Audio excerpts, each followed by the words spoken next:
ilustración es una imagen, una escultura. No creo que sea el tamaño real, o se ven como palmeras, pero no creo que sea el tamaño real. Pero la idea, ¿sí? Bueno, sí, bueno, ¿está mejor? La idea es que la escultura, aparte de estar en dos tonos, el varón de blanco y la mujer más oscuro, tienen a un niño. ¿Lo ven cómo está constituido? Son las porciones que faltan en el cuerpo del varón como hexágonos, y las porciones que faltan en el cuerpo de la mujer están conformando el cuerpo del niño. Eso es lo que vamos a hablar el día de hoy, y la hemos titulado Aún cuando fuere viejo. Es el poder del entorno. Y como se decía hace un momento, hemos hablado todo este mes acerca de no conformarnos a este siglo, de no conformarnos a lo que sucede alrededor de nosotros en esta época en particular que nos ha tocado, este inicio del siglo XXI, en esta época de pandemia que toca aparentemente, según lo que vemos en datos, ya cada 100 años, y nos modificó nuestra forma de vida y ha cambiado mucho todo lo que hacíamos, cómo lo hacíamos.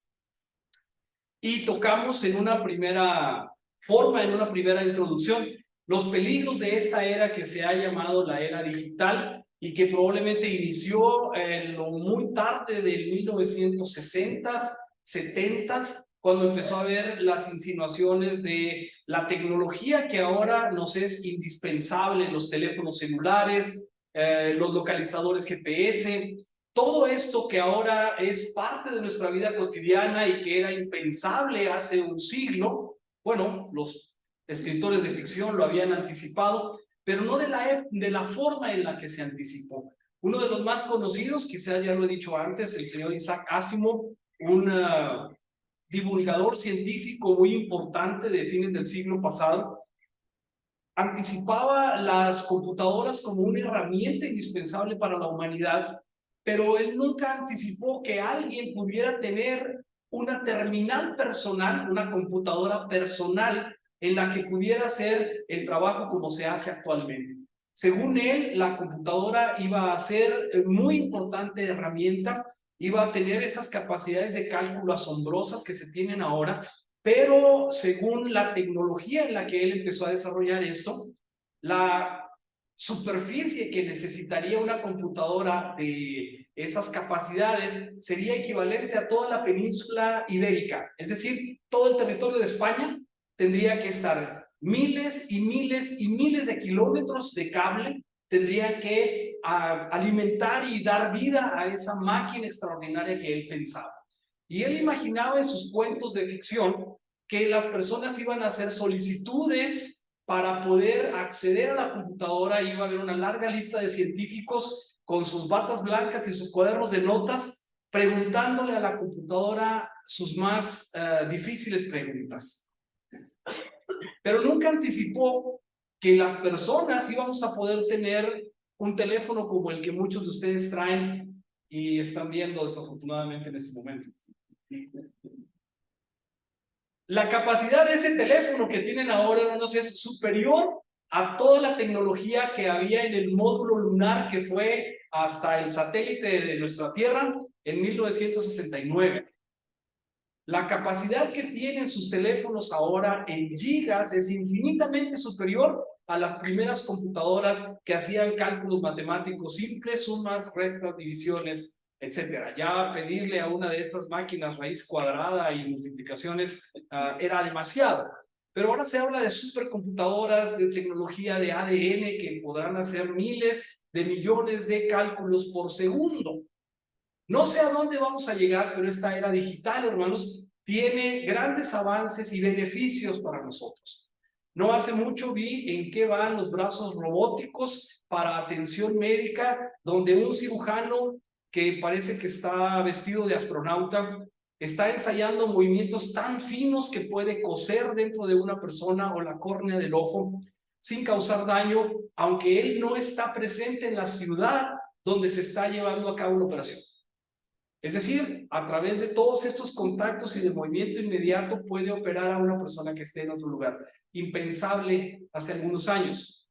Pero todo esto, hermanos, que nos da una mejor vida, todo esto que nos da una mejor forma de enfrentarnos a nuestro tiempo actual, también nos ofrece una gran cantidad de peligros, como se habló en ese momento, porque a pesar de que hemos visto que la tecnología puede facilitar la predicación del evangelio, también nos ofrece una gran cantidad de problemas. Es la época de la comunicación, pero desafortunadamente estamos menos comunicados ahora de manera personal. ¿Me dicen amén? Entonces, la segunda vez vimos los medios de comunicación, cómo nos pueden equivocar, conducir, dar falsas noticias. También vimos acerca de la nomofobia, que es el pánico que sentimos algunos cuando salimos de casa y nos damos cuenta de que olvidamos el teléfono celular. ¿A alguien le ha pasado? A nadie aquí. Bien, eso creo que es como otra gente en otra iglesia. Hermanos, este pánico, esta idea de que no traigo mi teléfono y qué va a pasar, alguien me puede llamar, a lo mejor alguien publica algo y no me voy a dar cuenta, se llama nomofobia. Tenemos miedo de no saber dónde está el celular, dónde está en casa, no supiste dónde lo dejaste, tímbrame porque necesito traerlo conmigo para poder estar tranquilo. Ya sé que a esta congregación no le pasa, ¿sí? Pero a mucha gente sí. Y entonces tenemos esto que se genera como una adicción. Tenemos que tenerlo cerca y tenemos que estar al pendiente de todos nuestros contactos. Vimos también que estas redes de comunicación a veces no se enredan y nos dan comunicación, mejor comunicación con todos nuestros amigos. ¿Cuántos me dijo Michelle que tenía? No me acuerdo bien. 600 o no sé tantos amigos en su red, ¿sí? Y probablemente no los conoces a todos. ¿Me explico lo que quiero decir? Te felicitan todos, te dicen todos porque aparecen las memorias, aparecen ahí los recordatorios, pero no conoces a todas las personas con las que estás y a veces estamos enredados en las redes con mucha comunicación, pero con menos comunicación con Dios. ¿Me dicen amén? ¿Por qué a veces nos dormimos viendo los teléfonos y las redes y olvidamos aquello de en paz me acostaré y así mismo dormiré? ¿Sí? Mi madre nos hacía repetir este verso: en paz me acostaré y así mismo dormiré, porque solo tú, Jehová, me harás estar confiado. ¿Alguien lo conoce? ¿Sí? Díganme la cita porque no me acuerdo. Muy bien.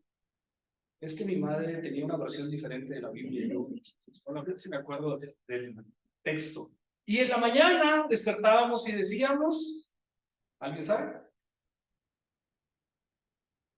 Oh Jehová, de mañana oirás mi voz, de mañana me presentaré a ti y esperaré. Qué bonito. ¿Sí? Es una forma de saludar al Señor. Pero ahora lo que hacemos es extender la mano bajo la almohada a ver dónde está el teléfono. ¿Cierto o no? ¿Sí? Y ya cuando lo ves ahí el teléfono. ¿Cuántos de ustedes traen un reloj? El reloj. Pero es iPhone, ¿no? De esos de comunicación también. Sí. ¿Quién trae un reloj de manecillas? Sí, alguna gente todavía, pero ya no quiero decir que son los más viejos, ¿verdad? Pero ni modo, se adelantan solos.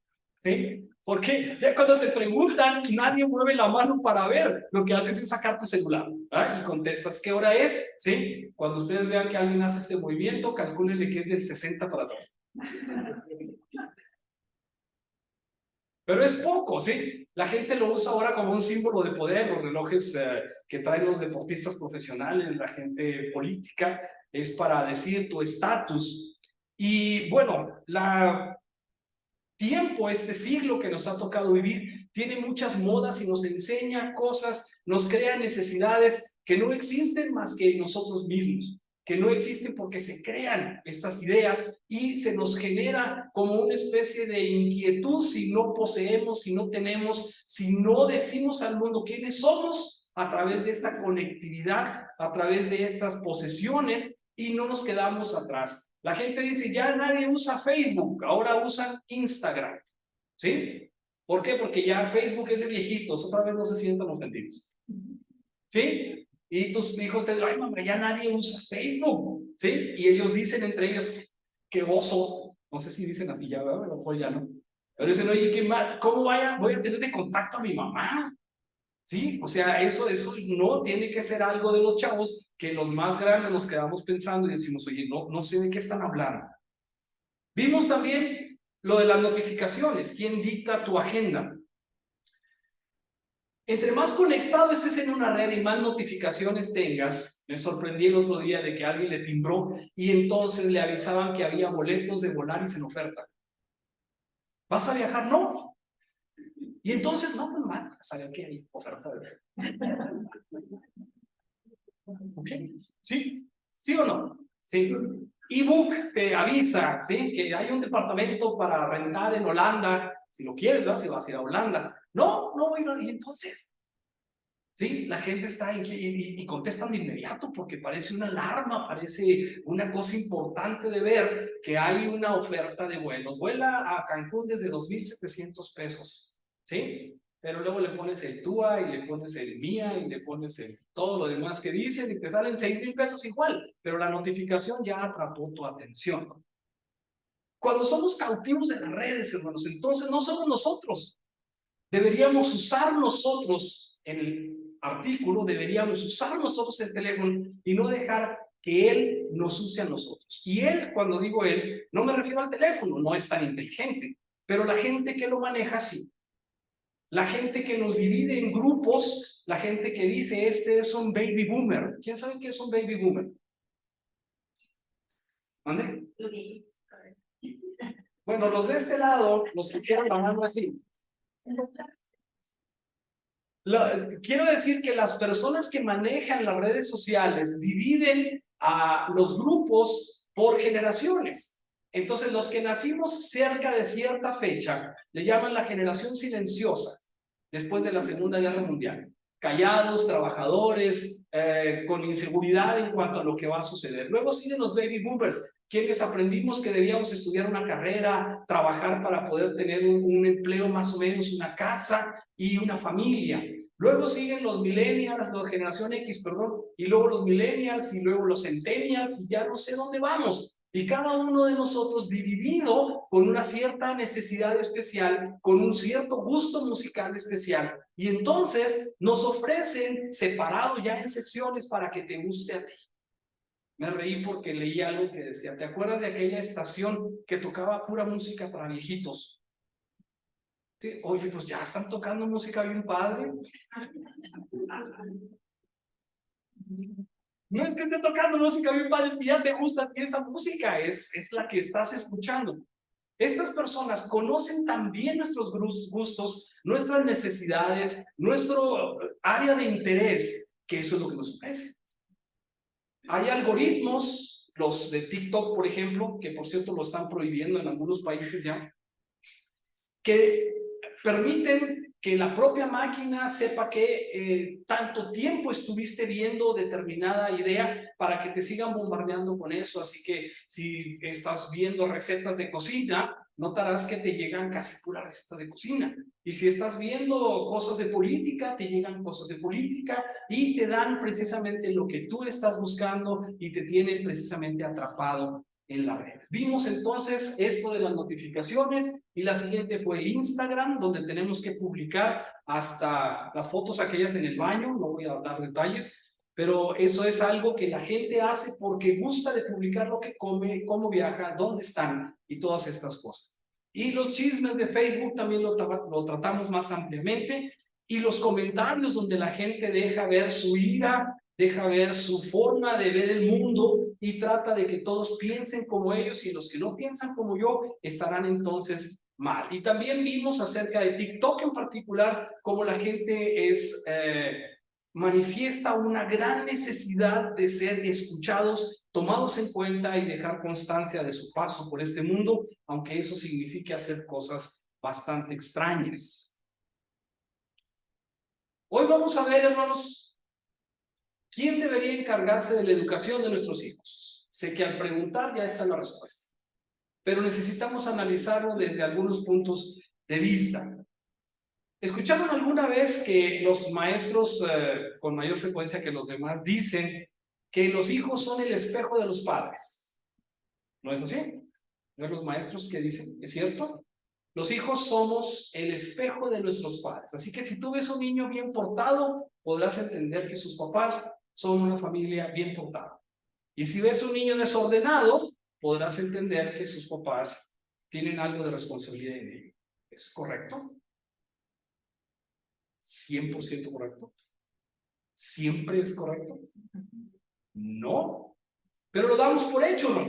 Eso nos deja a los padres una responsabilidad enorme. Si mi hijo es malo, entonces yo estoy haciendo algo mal. ¿Le dicen amén? Y si mi hijo es bueno, eso quiere decir que soy el mejor ejemplo para mí. ¿Me dicen amén? ¿O están pensando? Bueno, se ha dicho siempre que los hijos son un espejo de los padres. Vamos a decir algo. La Biblia no es un libro único. Hay muchos libros sagrados que sus escritos ponen a sus líderes, ponen a sus personajes como lo máximo. Nunca se equivocan, nunca cometen errores. Por eso son merecedores del libro, por eso son merecedores de esas páginas que los ensalzan. Pero la Biblia habla de lo bueno y de lo malo de sus personajes.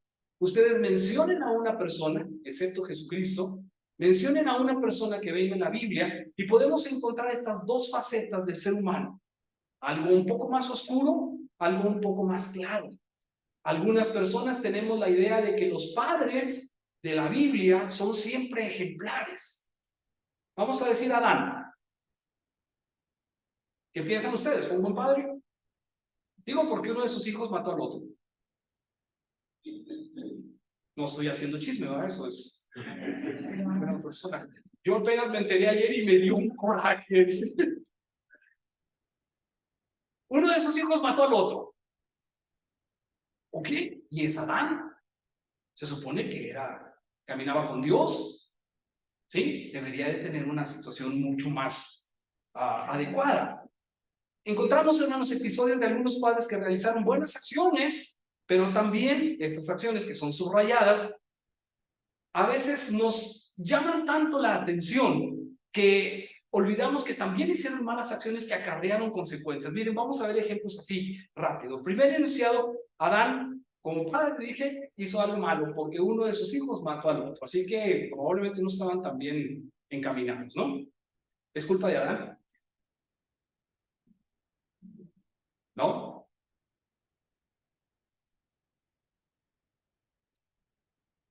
Bueno, Elí, el sacerdote, esta historia viene en 1 Samuel 3:13, era un hombre que tenía dos hijos, que por lo tanto, como él era sumo sacerdote, iban a llegar a ser sacerdotes también, pero eran unos malvados. Eran hijos del sumo sacerdote, dése cuenta, pero eran unos malvados. La Biblia dice que estos se aprovechaban de las mujeres que venían al templo y dormían con ellas. ¿Saben cuál era el problema? Que Elí, dándose cuenta, se volteaba por otro lado, literalmente.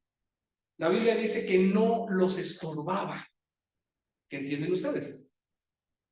No les decía nada. Digo en su defensa que el Señor tenía 98 años. Quizás no podía con la voluntad de hijos que probablemente tuvieran 60 o 50, yo no sé. Pero estos muchachos eran malos. Estos hombres eran malos. Y su padre no podía con ellos. ¿Sí? Y la gente le decía que había hecho algo mal. Y él no les estorbaba, dice la Biblia. A pesar de la mala conducta que él veía en ellos, nunca acertó a decirles algo malo. ¿Recuerdan a Samuel? ¿Alguien? ¿Sí? ¿Samuel? ¿Sí? ¿Qué me pueden decir de Samuel? Samuel era hijo de Elcana. ¿Se acuerdan de Elcana, el papá de Samuel? Y este es un niño que fue dejado en el templo porque su mamá no podía quedar embarazada, y cuando Dios le concedió que quedara embarazada, entonces ofreció dejar al niño ahí en el templo. ¿Sí? Este fue el que oyó que Dios le hablaba y entonces dijo, heme aquí.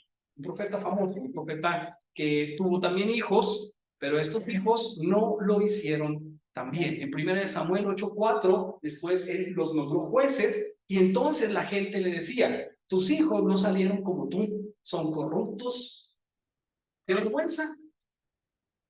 Porque él Durante más de 20 años que la Biblia no habla de lo que hizo, hay un verso que dice que él visitaba 3 ciudades regularmente en el año y andaba hablando siempre de su testimonio y de su fe para con Dios.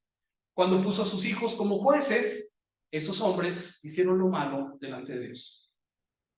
Podemos mencionar muchos otros. Manoa, el padre de Sansón. ¿Alguien recuerda la historia? Se las voy a decir para no tener que leerlo. Manoa, ¿sí? Así se llamaba el padre de Sansón, recibió la visita de un ángel, ¿sí? Y este ángel, bueno, la esposa más bien recibió la visita, pero ella le contó a él que un ángel la había visitado y le había dicho que iba a quedar embarazada porque no se podía embarazar. Y entonces le dijo, no vas a tomar sidra ni vino y no vas a comer cosas inmundas, y lo que van a hacer de ti va a ser un hombre que va a llevar el nombre de Dios en alto. No subirá navaja sobre su cabeza, o sea, no le iban a cortar el pelo. Y entonces este hombre, Manoa, después de que escuchó lo que le dijo su mujer, se preocupó y dijo, ¿cómo le vamos a hacer? Mujer, ¿entendiste bien lo que te dijo? Y ella le dijo, sí.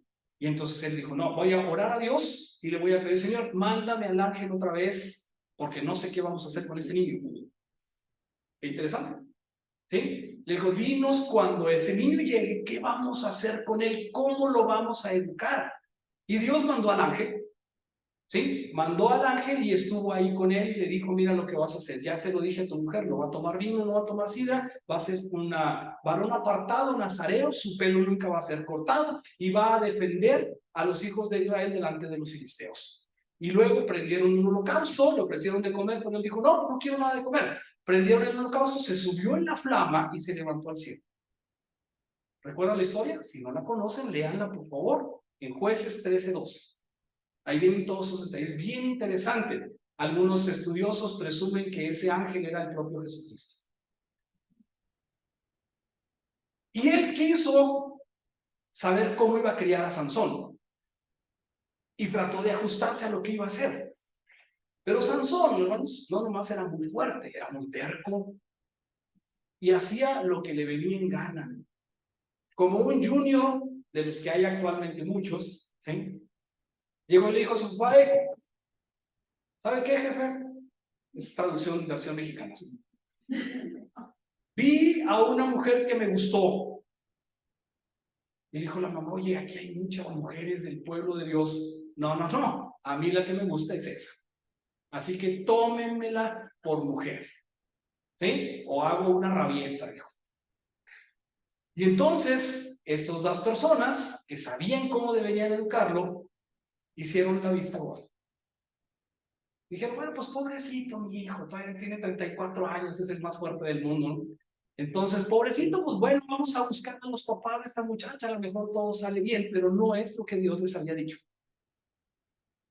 ¿Les resulta familiar? ¿Cuántas veces como papás, hermanos, hacemos lo que el hijo quiere? Cedemos.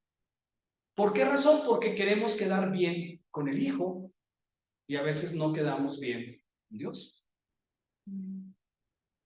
Dios quiere que hagamos unas cosas y nosotros toleramos un poco.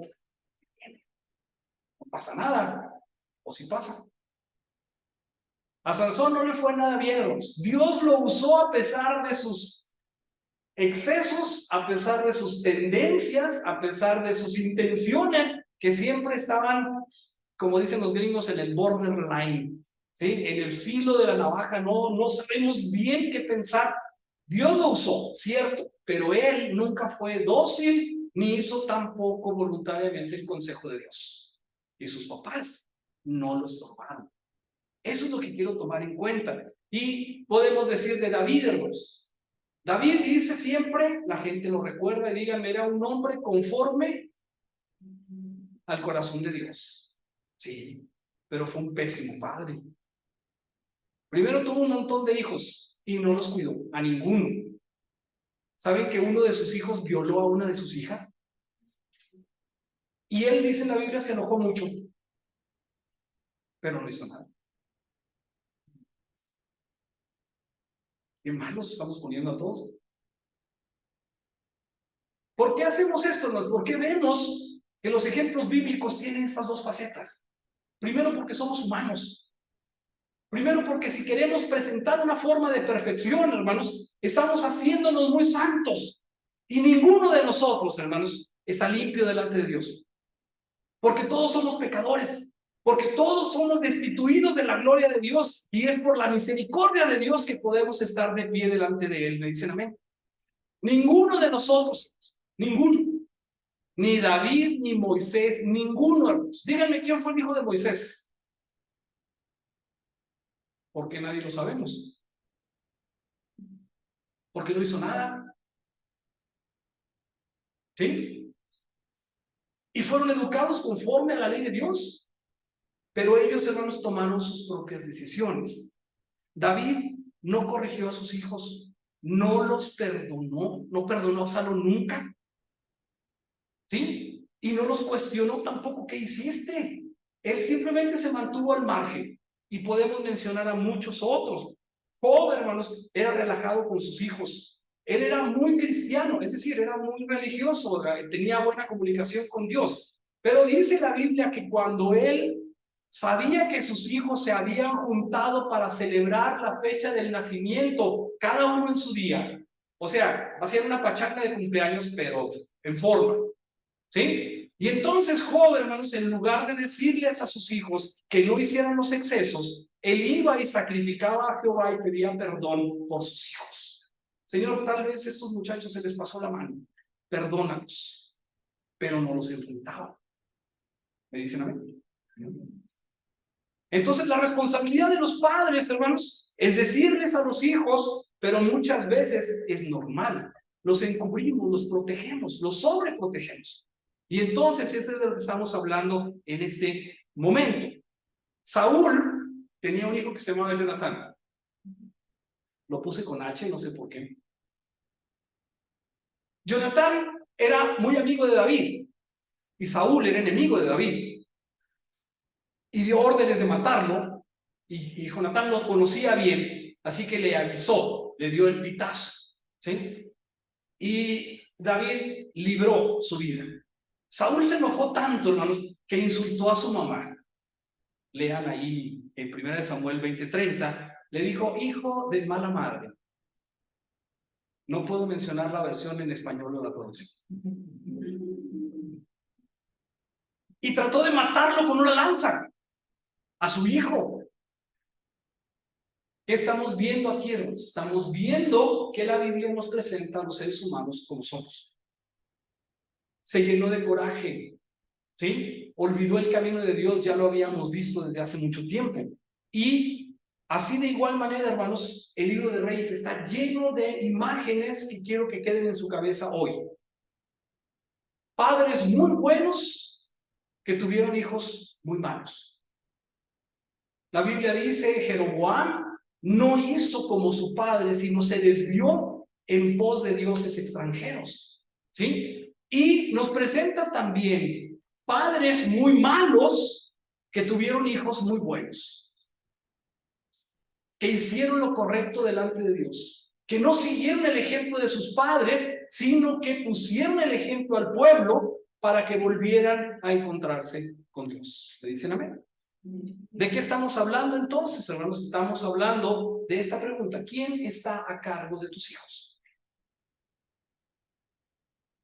Leo, y vosotros decís, ¿por qué no carga el hijo con la iniquidad de su padre?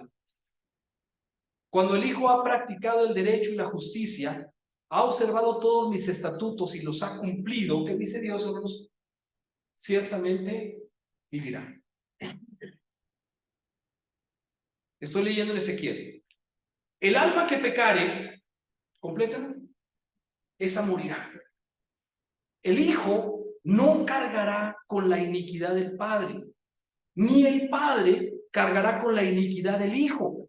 La justicia del justo será sobre él y la maldad del impío será de él. ¿Me dicen amén? Uno más. Pero si el impío, padre o hijo, se aparta de todos los pecados que ha cometido, guarda los estatutos y practica el derecho y la justicia, ciertamente, ¿qué dice ahí, hermanos? Vivirá y no morirá. Dígame amén. La promesa de Dios, hermanos, es que si haces lo correcto delante de Dios, ¿sí? Entonces puedes alcanzar la salvación. La promesa de Dios aquí es: el alma que pecare, esa morirá. Y entonces podemos decir que los hijos se rasquen con sus uñas. ¿O no? No. ¿Por qué, hermanos? Porque cuando son pequeños, son responsabilidad nuestra. Entonces, aunque el resultado de lo que estamos haciendo sea incierto, es obligación de nosotros como padres educarlos en las cosas de Dios. Díganme amén.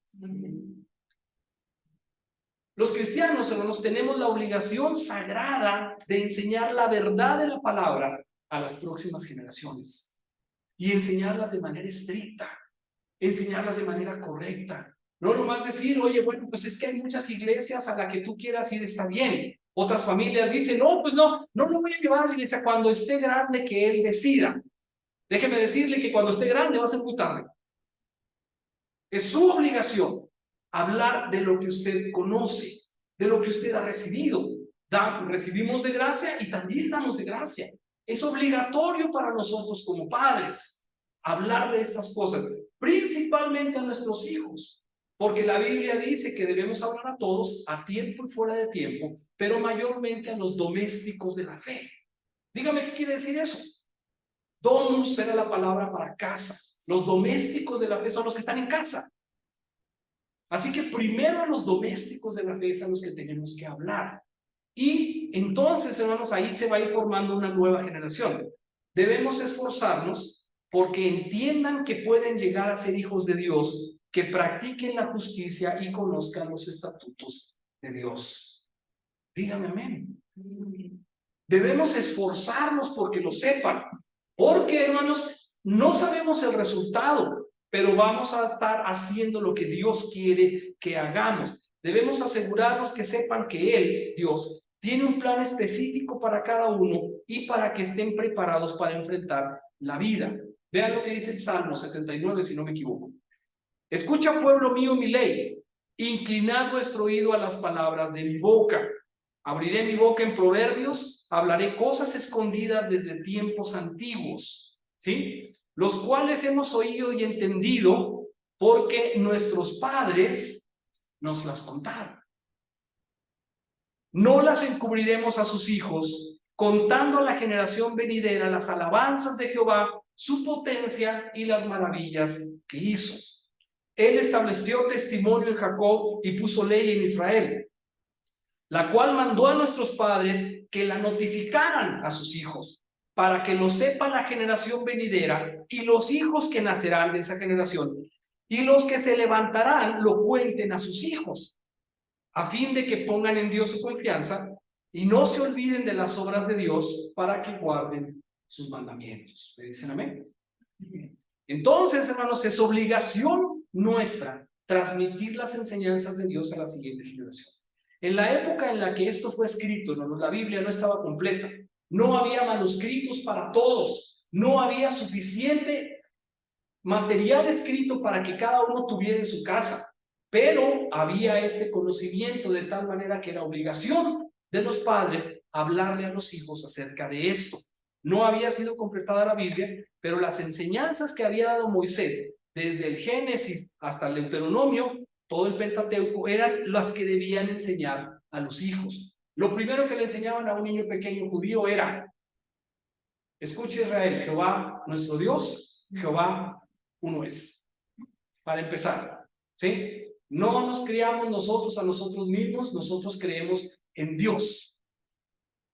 Hermanos, es triste ver que hay hijos de familias cristianas que no tienen una buena estructura, que no tienen, Rocío dice, andamiaje para poder defender las ideas cristianas.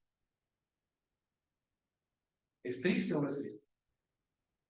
Porque es responsabilidad nuestra como papás. Ahora que los niños estaban en pandemia, vemos que cuando llegan a los grados a los que tienen que ir ahora, llevan grandes carencias, ¿sí? que han llevado a los especialistas en educación a decir que esta es una generación perdida, porque no tienen un contexto histórico, porque no conocen muchas materias que se quedaron rezagadas, porque apenas entendieron algunos conceptos gruesos de matemáticas y van muy carentes en algunos casos. Niños de primaria olvidaron escribir, olvidaron leer, porque estuvieron fuera de circulación, fuera de la escuela durante algún tiempo. Entonces, si no estamos repitiendo esto a nuestros hijos, hermanos, nuestros hijos corren un riesgo enorme de no desarrollar la fe que deben desarrollar en Dios. ¿Me dicen amén? Y a pesar de que cuando llegue su momento ellos van a tener que decidir, ellos van a tener que tener su encuentro personal con Dios y tomar sus decisiones, es responsabilidad nuestra como papás. Avanzo. No contaban, decíamos, con manuscritos, así que los padres enseñaban la verdad de Dios verbalmente de una generación a otra. Como a los israelitas, punto. A nosotros también se nos ha confiado la responsabilidad de enseñar la verdad bíblica que conlleva el deseo de andar obedientemente delante de Dios. Obedecemos a Dios. Primero tendríamos que haberles enseñado quién es Dios. Oye Israel, Jehová nuestro Dios, Jehová uno es. ¿Sí? Ahora debemos obedecer a ese Dios. Necesitamos decírselo a los hijos. No necesitamos traerlos a la iglesia a que alguien más los enseñe. ¿Me explico lo que quiero decir? Estamos decírselos en la familia, estamos decírselos en casa. Y quiero decirles ahora que nuestra instrucción debe incluir los principios bíblicos. Una forma muy bonita de instruir los principios bíblicos son las historias del Génesis. ¿Quién no recuerda el arca de Noé? Bueno, ¿quién sí recuerda el arca de Noé? Hice mala pregunta, no sé todo. Bueno, un barco grande, un montón de animalitos, 2 de cada especie, 7 de los limpios, etcétera. ¿Sí? La gente dice, es que eso nunca ocurrió. Yo creo que sí. La gente le gustaría encontrar una foto de un barco así encima del Himalaya y decir, ahí está, ese es el arca. ¿Se imaginan qué pasaría? La gente iba a ir en tropel hasta allá a cargar un pedazo del arca para decir que tienen un pedazo de la madera del arca. No sé qué pasaría, hermanos, pero la historia ha servido no nomás para entretener, sino para inculcar los principios bíblicos a una generación y a otra después de esta. ¿Me dicen amén? ¿Sí? David y Goliat. Sin saber tantos detalles de David, tenemos una estupenda historia para enseñar cómo Dios conduce a la victoria a un jovencito sobre un gigante que se lo ponía. ¿Me dicen amén? Todas las historias bíblicas, hermanos, alguna gente dice, es un libro de historias. Pues sí, historias que fueron escritas para nuestra enseñanza, historias que fueron escritas para que todos las entendieran. Los niños pequeños pueden entenderlo. Hay historias fuertes, hay historias de muerte, hay historias de crimen, de sangre, de ejércitos, pero son historias que forjan el carácter de las personas y debemos decírselas a nuestros hijos para que ellos conozcan la naturaleza de Dios. ¿Me dicen amén? Así que dice aquí, nuestra instrucción debe incluir los principios bíblicos, todas esas historias que hemos leído, que hemos aprendido y aplicado en nuestra vida. Es decir, cómo nos han servido en nuestro testimonio personal. No nomás debemos decirle a nuestros hijos, esto dice la Biblia, sino esto hago yo cuando tengo un problema que no puedo resolver. Eso, hermanos, es más importante a veces de decir a nuestros hijos que decir, ¿sí?, que Noé construyó un arca. ¿Qué es lo que hago yo cuando tengo un problema? ¿Voy corriendo? ¿Quién me ayude? ¿O primero doblo mis rodillas y oro delante de Dios? ¿Lo ven sus ojos? ¿Lo ven sus hijos orar?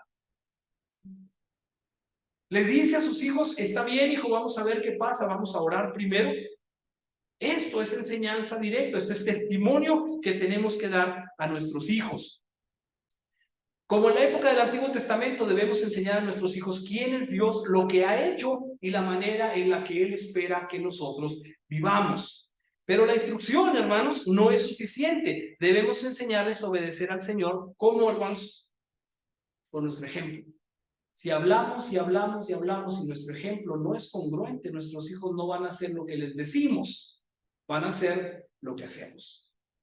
Así que si usted le dice, oye, ahí está el vecino, dile que no estoy. ¿Qué va a aprender su hijo?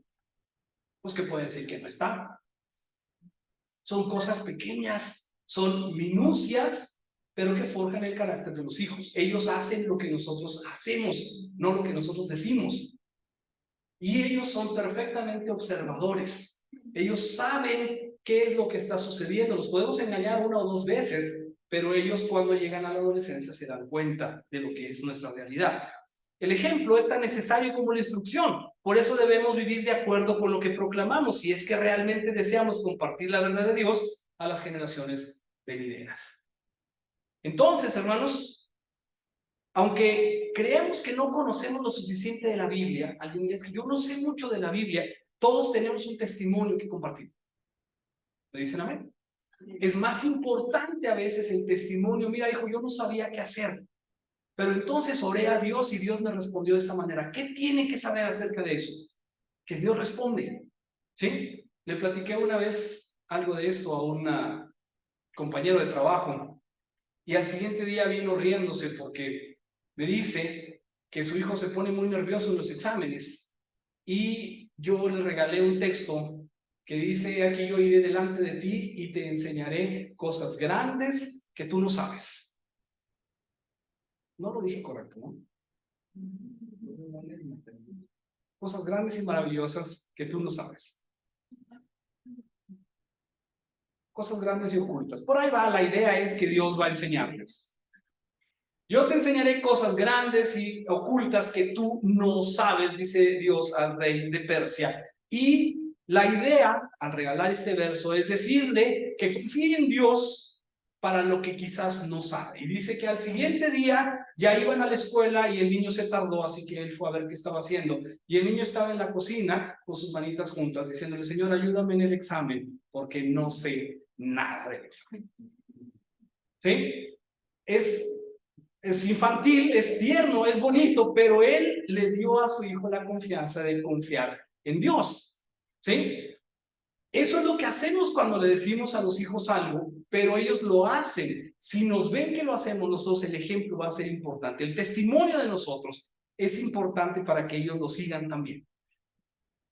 En primer lugar, podemos enseñar que todos los que somos salvos por la gracia de Dios sabemos la manera en que otros pueden ser salvos. Podemos leer la Biblia y compartir lo que aprendemos de la Biblia. Y podemos proclamar lo que el Señor ha hecho en nuestra vida al protegernos, al saciar nuestras necesidades, animarnos y ayudarnos en medio del dolor y la dificultad. Esto no es difícil de decirle a los hijos. ¿Le dicen amén?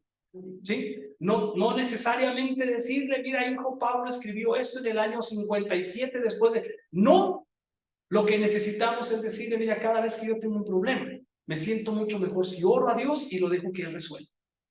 ¿Amén? Y él va a desarrollar una fe en Dios, en un Dios que hace eso con su papá y que probablemente lo haga también con él. Eso es lo que tenemos que enseñar.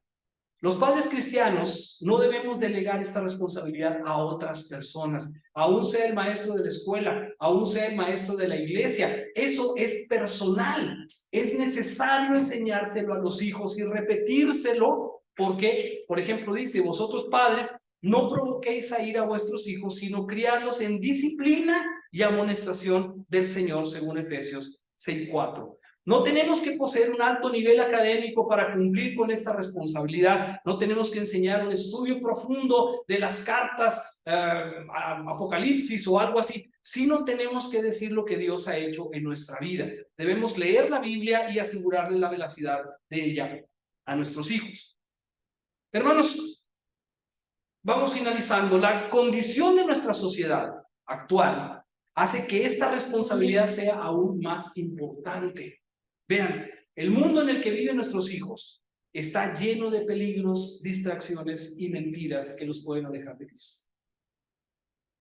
¿Me dicen amén? A nosotros nos pasó allá cuando éramos jóvenes. ¿Sí?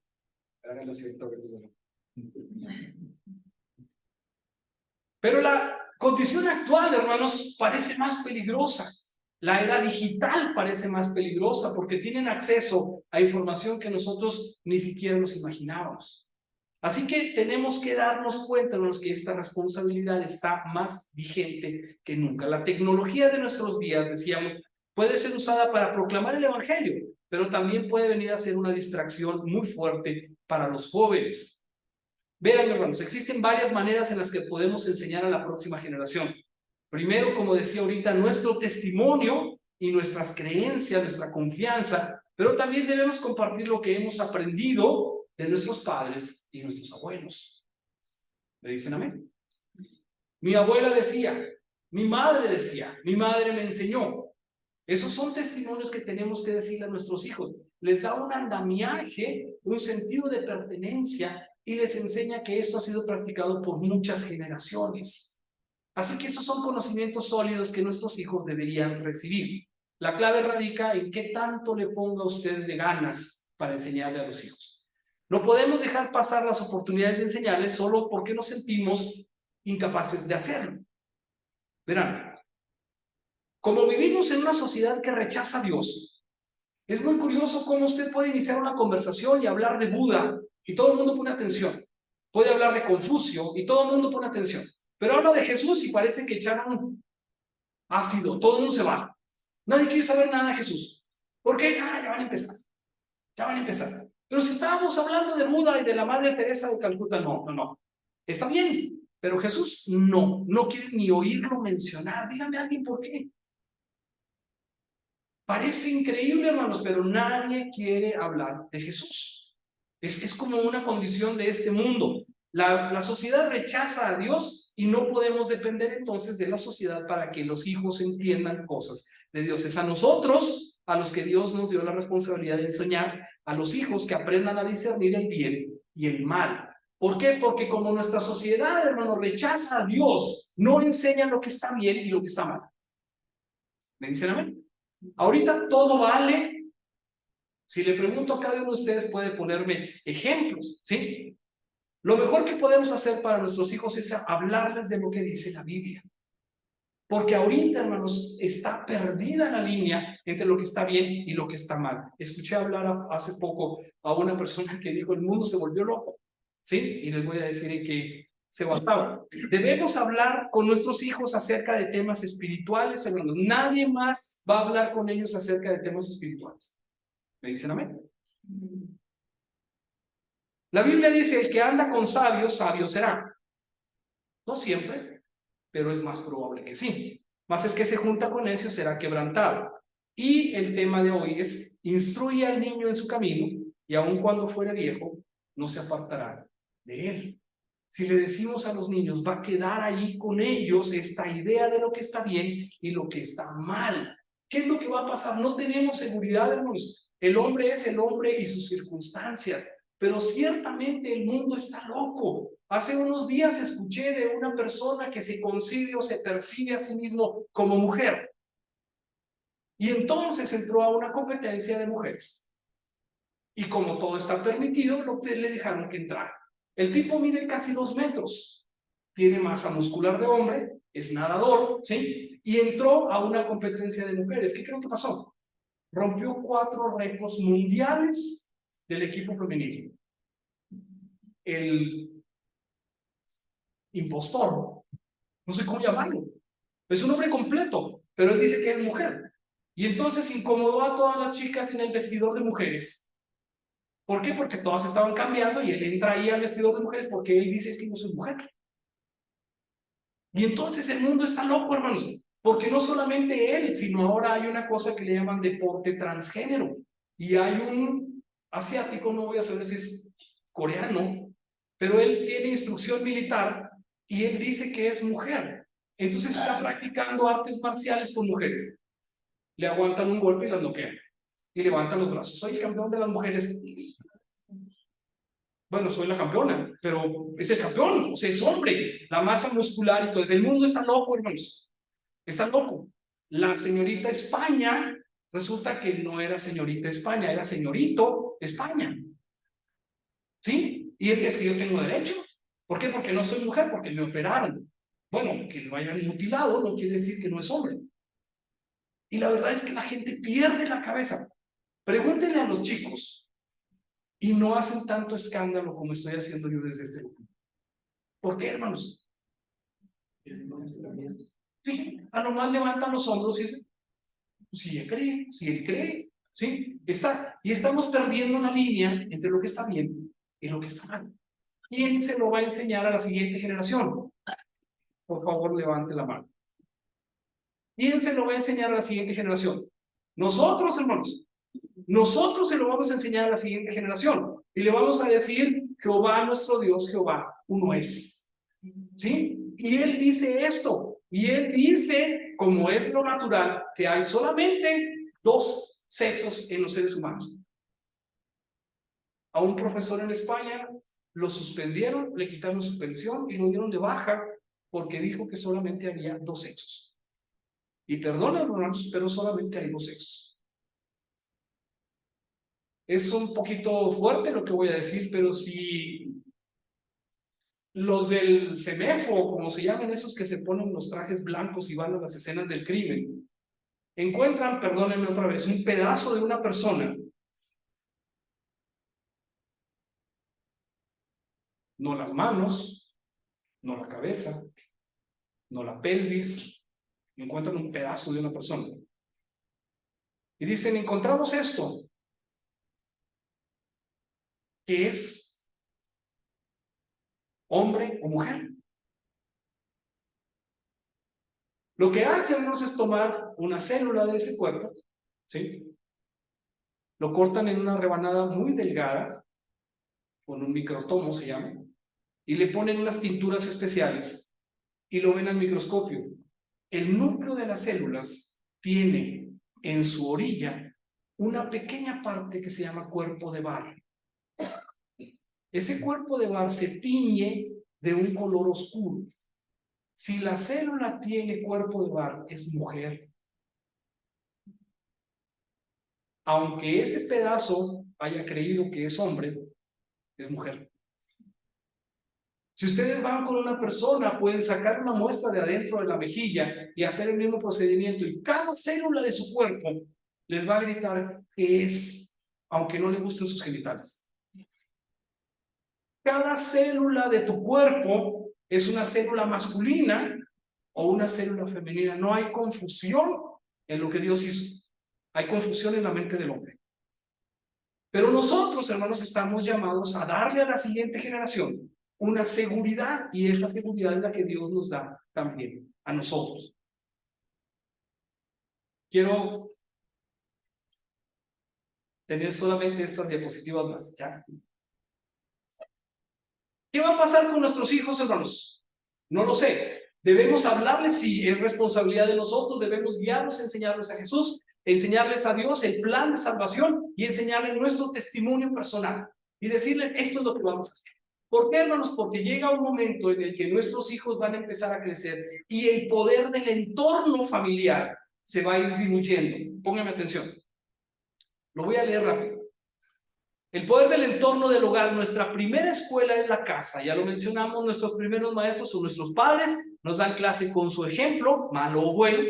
Lo que nuestros padres dicen, lo creemos, entra directamente en nuestro subconsciente. Por eso terminamos hasta riéndonos como nuestros padres, diciendo lo mismo, ¿sí?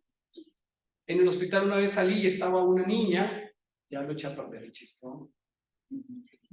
Bueno, había alguien con los puños cerrados, con la actitud así adelantada, con la quijada trabada. ¿Cómo me caes gordo? ¡Me tienes harto! Tenía 5 años. Y se lo estaba diciendo a otro niño más chiquito. Yo me pregunto, ¿de veras la niña le cae gordo? ¿Lo tiene harto o es las frases de la mamá hacia ella? Eso nos entra en nuestro subconsciente. La niña está representando y está repitiendo lo que la mamá le dice a ella. Los niños somos espejos de nuestros padres, ¿sí? Entonces, eso que hacemos nos entra directamente en nuestro subconsciente. Padres con mentalidad limitada, esto lo estoy hablando en forma general, pueden terminar creando hijos mentalmente imposibilitados. Padres con vocabulario negativo crean hijos pesimistas. Los hábitos de nuestros padres impactan en toda nuestra vida. Nuestra personalidad, temperamento y carácter son altamente influenciados por el de nuestros padres. Normalmente los niños no hacen lo que les decimos, sino lo que ven que hacemos. Como esponjas absorben y replican nuestros modelos y nuestro estilo de vida. ¿Me dicen amén? El entorno familiar, el entorno del hogar los va a condicionar. Y luego está el entorno familiar, que es un poquito más ampliado. Después de los que viven en casa, en el hogar, otra de las grandes influencias son nuestros abuelos, tíos y primos. Díganme si no. ¿No es cierto que de repente llega el niño y viene hablando como el primo? ¿Sí? A mí me sorprende ahora que tantas horas pasan en el TikTok que de repente me dicen, tío, que las cosas no son así. Tío, qué cosa, estamos hablando de otra cosa. ¿Por qué? Pues es que ven puros influencers españoles. ¿Sí? ¿Cierto o no? No voy a decir quién me dijo. Nuestros tíos, primos y demás son influencia también para ellos, ¿sí? Las tradiciones familiares, los dichos, los refranes, los paradigmas, los tabúes y muchas otras costumbres de la familia ampliada influyen también en nuestros hijos. Los familiares cercanos tienen fácil acceso a nuestras mentes, por eso hay que comprobar qué están aprendiendo nuestros hijos con ellos. ¿De dónde sacaste eso? Pues lo dijo mi prima, o lo dijo mi primo, o mi tío. Tenemos que estar al pendiente de ellos, hijo, porque no están a cargo de nuestros hijos. Nosotros estamos a cargo de nuestros hijos. La mentalidad pobre se propaga muy fácilmente entre familiares, ¿sí? Por ejemplo, vamos ahora al entorno escolar. Primero la casa, la familia nuclear, luego la familia ampliada y luego el entorno escolar. Cuando empiezan a ir a la escuela, van a notar que se peinan, se visten, hablan como los amiguitos y tienen la influencia que es inevitable en el entorno escolar. La escuela educa, no necesariamente para la vida, pero sí les causa esta influencia. El modelo escolar predominante los va a atiborrar, esa es la palabra, de conocimientos como si fuera una línea de producción industrial, sin discriminación. ¿Sí? Sin discriminación, todo van a vaciarlo en la mente de nuestros hijos, ya que no sabemos si su hijo tendrá un profesor meramente asalariado, alguien que va a sacar la chamba, o un maestro de vocación. Entonces no deberíamos dejar el mayor legado, la educación de los hijos, en manos de otros. ¿Me dicen amén? ¿Quién les enseñó eso a nuestros hijos? ¿Quién les dijo eso? Tenemos que estar al pendiente. ¿Cómo lo vamos a lograr, hermanos? Si vamos a buscar su cuaderno de notas, no, pero podemos platicar con nuestros. ¿Qué te dijeron ahora en la escuela? ¿De qué se trató? ¿Sí? Cuando son pequeños es fácil hacerlo, cuando son más grandes hay que perseguirlos. ¿Sí? ¿Cómo te fue en la escuela, hijo? Bien. ¿Qué dicen tus hijos, tus amigos, Lara? Y luego, no. ¿Tienes tarea? A ver, sáquenles algo más. ¿Por qué? Ustedes dos ríanse los dos. Porque se cierran. Y ahora pónganles un teléfono celular y en 30 segundos, en 60, en 120, a lo mejor les dices, ¿qué? ¿Sí? ¿Qué dijiste? No, pues te pregunté, pero ya se me olvidó hasta la pregunta que te hice, ¿no? ¿A qué me vas a contestar? O sea, es muy difícil, pero podemos intentar esto, saber qué es lo que está pasando con ellos. Es nuestra responsabilidad. Tenemos un mundo en decadencia, nos abundan como enfermedades las más aberrantes ideologías y filosofías. Es suficiente advertencia para que invirtamos, perdón, tiempo en instruir, preparar y entrenar a nuestros hijos para sobrevivir y triunfar en esta selva de cemento. Muy estereotipado, muy línea, pero lo que queremos decir es que las ideas extravagantes están ahí, ¿sí? Las ideas de género, las ideas ahora con el 8 del este mes pasado ya lo vieron todo lo que sucede. La gente tiene convicción de lo que está diciendo y tenemos que estar a cargo de nuestros hijos incluso en esas cosas. Hablemos del barrio. ¿Sí? Es indiscutible que la vecindad próxima y la sociedad con todas sus modas, estereotipos, tendencias, música, televisión, tribus urbanas, pandillas, grupitos, alcanzará e influirá a nuestros hijos más tarde o más temprano. ¿Dicen amén? Es imposible, no nos podemos tener una burbuja, así que van a tener que estar en contacto con ello. Todo este tipo de asociaciones y movimientos sociales impactan en la identidad de la infancia, en la adolescencia, en la juventud, e incluso en muchos adultos que son llevados por las nuevas ideas como una corriente. Hijo, no fumes, todo el mundo fuma. No tomes, todo el mundo toma. Todo el mundo, es una costumbre. Hijo, no conviene que haga, pero ¿por qué no si todos lo hacen? platica con los amigos y todos lo hacen, ¿sí? Y esa generalización se convierte en una norma. ¿Y por qué no lo van a hacer si eso es lo que hace la gente? Precisamente para eso estamos nosotros, para estar estorbando. Ay, disculpen. ¿Sí? Necesitamos estorbar, necesitamos poner otra opinión, necesitamos poner una alerta, luces amarillas, necesitamos poner algo de obstáculo para que la corriente de este mundo no se nos lleve impunemente. ¿Me dicen amén? Entonces podemos parecer molestos, pero eso es lo que nos toca hacer ahora. Y por último menciono, hermanos, el poder del entorno digital. No solamente la familia ampliada, el barrio, la escuela, sino ahora tenemos adentro de nuestra casa el poder del entorno digital. A veces ya te vas a dormir y ves un pequeño resplandor en la luz de tu hijo, del cuarto de tu hijo, y vas a ver y no se ve bien, pero notas bajo la cobija que hay un resplandor azuloso y entonces haces ¿sí? Y se apaga la luz, ¿eh? Se finge un ronquido o solamente hablan así, ¿qué pasó? No, nada, ya te vas a dormir, ya estoy dormido. Eso pasa en otras iglesias, aquí no. Entonces, tenemos este mundo digital dentro de nuestra casa. ¿Con quién están conectados tus hijos? Si no lo sabías, el mundo virtual tiene hoy igual o más influencia que el mundo real. Las masas de hoy son digitales. Las redes sociales llevan arrastrados en su red a muchos. El amplio, vasto, extenso y profundo Internet conectan y a la vez desconectan a la gente, comunican y a la vez desintegran familias, acortan distancias físicas, pero nos aíslan, creando abismos emocionalmente dentro de los mismos hogares. ¿Me dicen amén? Hay veces que están todos en un cuarto y nadie habla porque todos están en sus teléfonos. Eso, hermanos, tenemos que evitarlo. Lo hemos dicho hasta el cansancio en estos 2 o 3 meses.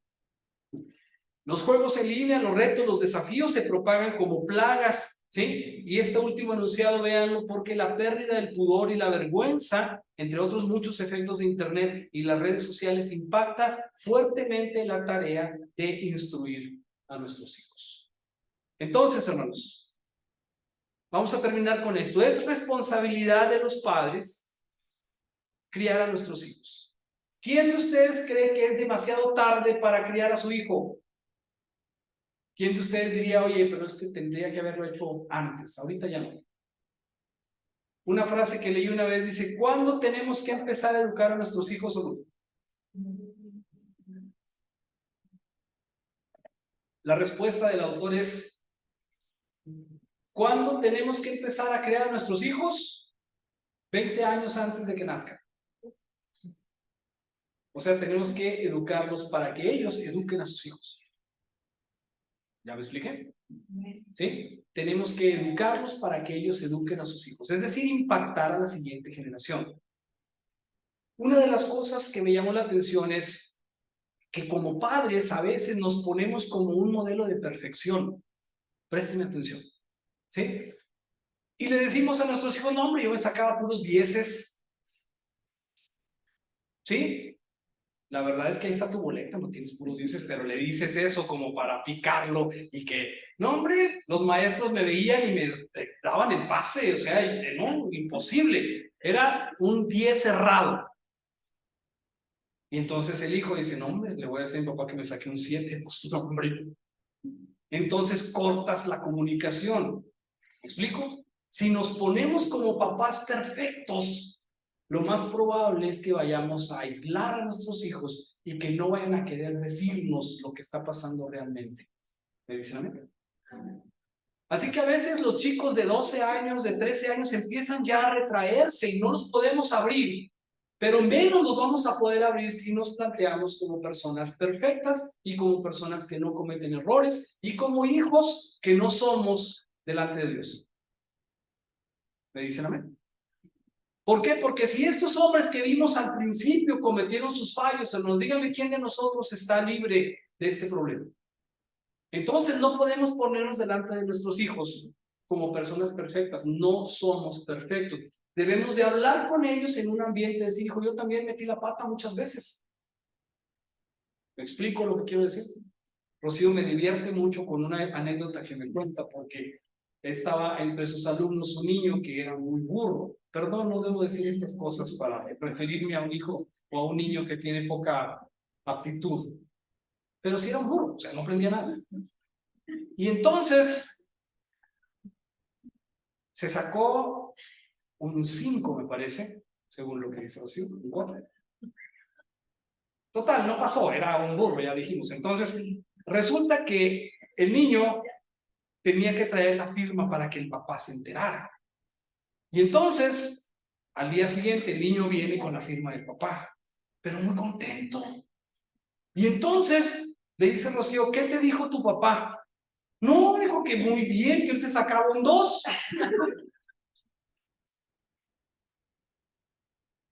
Entonces, pues qué bien, ¿no? O sea, va superando, mijo, ya te sacaste un 5, ¿no? Entonces, el asunto de lo que estamos diciéndonos es que necesitamos dar el ejemplo. No sé por qué puse este chiste, pero me divierte el hecho de que la gente piensa que los papás son perfectos, los hijos piensan que los papás son perfectos y nosotros no tenemos empacho en dejar que los hijos crean que somos perfectos. No somos.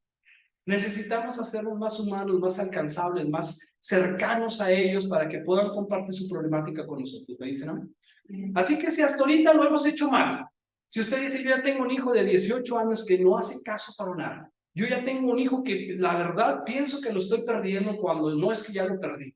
¿Qué podemos hacer, hermanos? No todo está perdido. Primero tenemos que orar.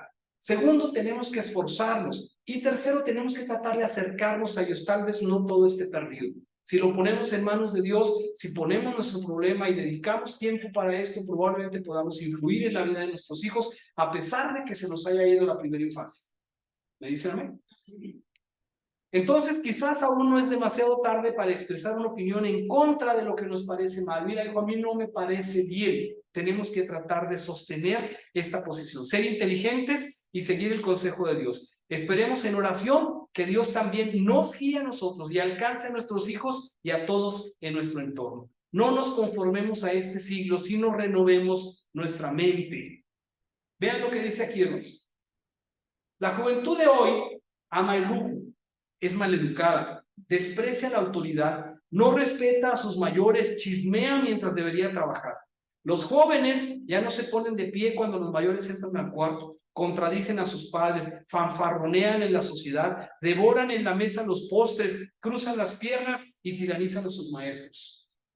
¿Les dice algo de la sociedad actual? Vean quién lo escribió. 2500 años hace de eso, ¿no?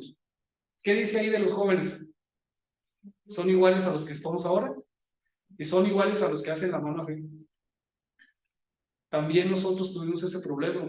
También nosotros tuvimos esta brecha generacional, esta diferencia de forma de pensar con nuestros padres. ¿Sí? Y vean lo que dice aquí. Dios no dijo, hermanos, que debe de haber una brecha generacional insalvable. Dios no dijo que tenemos que pelear con los que están después de nosotros, ni los jóvenes tienen que pensar que los viejos no sirven para nada. Esto no es el plan de Dios. Vean lo que dice aquí. Dios decía, o cuando nos dice que tenemos que instruir a los que siguen en la siguiente generación, es que tenemos que dar una continuidad, porque los conceptos de Dios son actuales ayer, hoy y siempre. ¿Me dicen amén? Dios es el mismo ayer, hoy y por los siglos. Lo que Dios enseña, hermanos, no tiene fecha de caducidad. Es de provecho siempre, siempre está vigente, siempre es útil. Y piensa en esto, es útil para todas las personas, en todos los tiempos, para todos los hombres y mujeres de cualquier época, en cualquier estado, en cualquier lugar del mundo.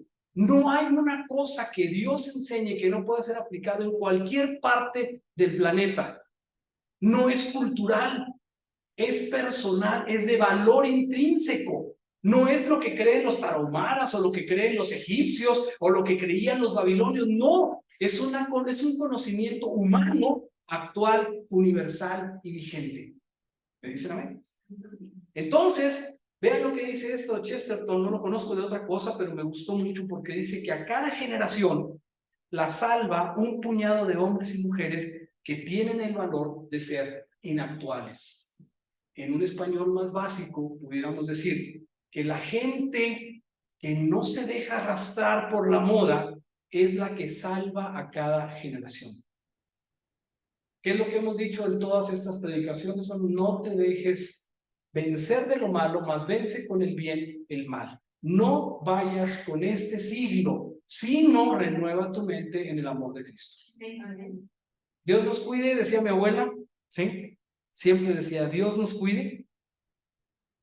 Y la recuerdo siempre, hermanos, la influencia de los padres, de los abuelos, es algo que tenemos que recordar. Ojalá que nuestros hijos recuerden que los trajimos una vez a la iglesia, que vinimos con ellos, que platicamos con ellos, que pensamos qué piensan, que preguntamos qué piensan y que recuerden que estuvimos interesados por ellos. En eso influimos a la nueva generación.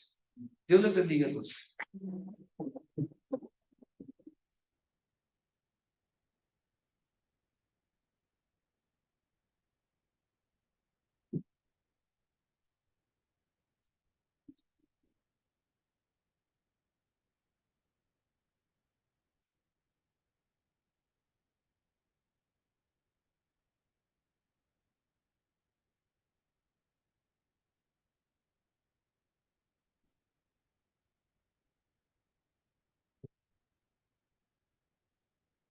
Les invito a que nos pongamos de pie, hermanos. Vamos a cantarnos un corito de niños para irnos a ver si la enseñanza queda.